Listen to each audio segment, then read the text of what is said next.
के बिना, अपने बड़ों के बिना आप सोचें कि किसी भी कार्य में संभवता, किसी भी कार्य में सफलता मिल जाए महाराज। और प्रयास रहे कि अपने बड़ों के बिना जहाँ तक हो कोई भी महत्वपूर्ण कार्य करने जा रहे हो तो अपने बड़ों के बिना कभी भी घर से बाहर कदम ना निकालेंगे, शास्त्र कहते हैं।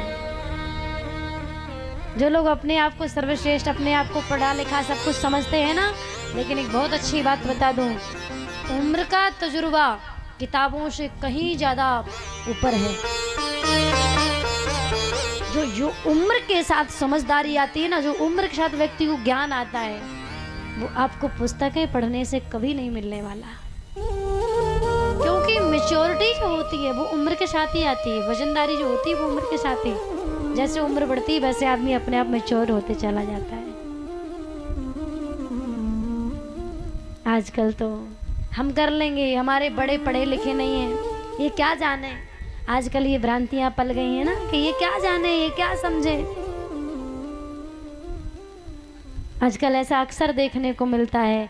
लेकिन जितने भी यहाँ नौजवान भाई बहनें जो सुन रही हैं ना, एक बहुत बढ़िया बात मैं आपको बता दूं कि जिन बड़ों को आज हम पागल बनाने में लगे हैं ना कि ये क्या जानेंगे, हम उनके सामने मोबाइल फ़ोन और हम बड़े इंटेलिजेंट बने घूमते हैं, बड़े समझदार बने घूमते हैं उनके सामने। एक बात कहूँ, जिस रास्ते पे तुम चल रहे हो ना, इस रास्ते से वो 40 साल पहले निकल चुके हैं।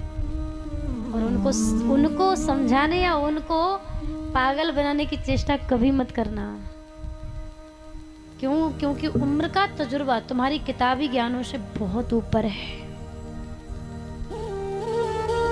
जो तुम आज कर रहे हो वो 20 साल 25 साल 30 साल पहले करके निकल चुके हैं उस रास्ते से, और तुम वो रास्ते पर चल रहे हो और फिर बाद में सोच रहे हो कि ये क्या जाने, ये तो अनपढ़ हैं, ये कुछ नहीं जानते। अक्सर ऐसा देखने को मिलता है। एक बात मुझे याद आती है, एक ट्रेन में 4 लड़के चढ़े, तो जिस डिब्बे में वो चढ़े थे उस पूरा डिब्बा खाली था, उस डिब्बे में केवल एक बब्बा बैठा था। बब्बा समझ रहे हैं ना, ये तो हमारी बुंदेलखंड की भाषा है महाराज। बब्बा ना समझे हैं, बिटिया को ससुर आ जाए महाराज, कौन आओ, बोले बब्बा आओ। बहुत घरों में मैंने इतना, कौन आया था लेने बिटिया, बोले बब्बा, बब्बा आए थे।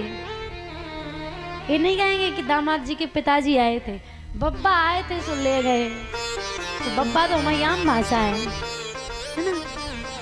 तो जिस डिब्बे में वो लड़के चढ़े थे वो डिब्बा पूरा खाली था, केवल एक बब्बा बैठा था उस डिब्बा में। तो लड़कों ने सोचा कि पूरा डिब्बा खाली है, अगर ये बब्बा और भाग जाए तो पूरे डिब्बे में हमारा राज हो जाएगा। तो चारों लड़के बब्बा के पास जाके पहुंचे, बोले बब्बा।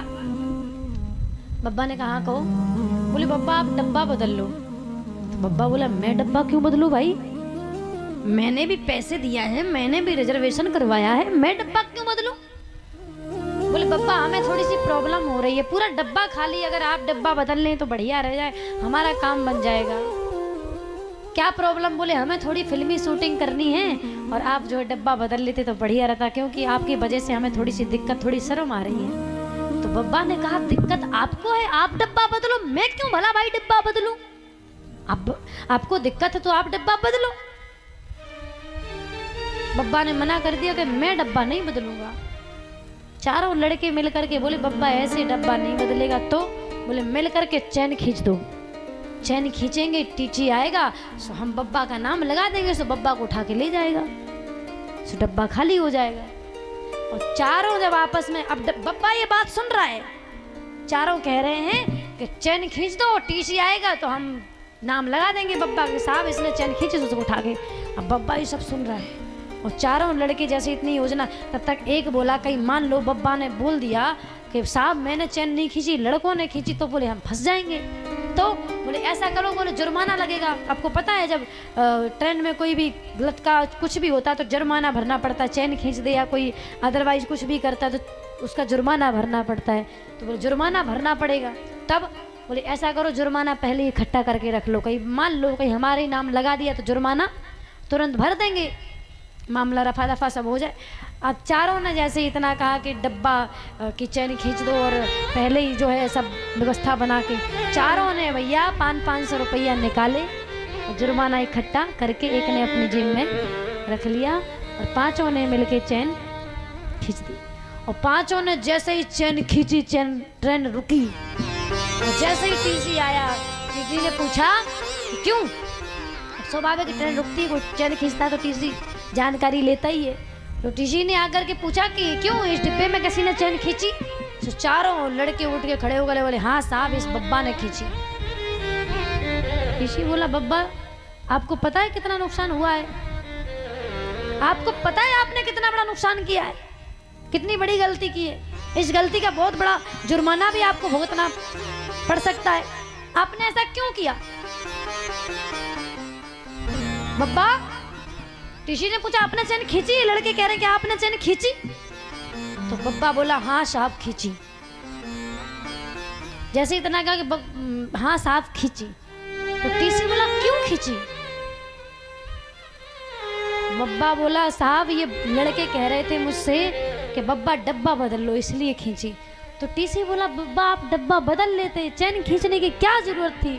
बोले साहब डब्बा तो बदल लेता, पर अभी अभी लड़कों ने मेरे 2000 रुपए छुड़ा लिए, उनको क्या तेरा बाप देगा? डब्बा तो बदल लेता, पर अभी अभी इन्होंने मेरे 2000 छुड़ा लिए, उनको क्या तेरा बाप देगा? और जैसे इतना कहा, पढ़े लिखे लोग दिमाग बहुत लगाते हैं। टीसी ने कहा अच्छा कितने कितने के नोट थे? बोले साहब 500 के 4 नोट थे। वो जो काली पेंट वाला सामने खड़ा है ना, इस काली पेंट वाले ने अपनी पिछली जेब में रख लिए हैं। टीसी गया, टीसी ने जैसे हाथ डाला, से वो तो पहले से ही रखे थे 500 के 4 नोट कर जुर्माना भरने के लिए। जैसे ही टीसी ने हाथ डाला, से वो 500 के 4 नोट निकल आए। और बब्बा को जैसे ही वो 500 के 4 नोट दिए, बब्बा ने महाराज 2000 रुपए हाथ में लिए, बब्बा ने अपनी जेब में डाले, जेब गर्म की, सोई बब्बा ने डब्बा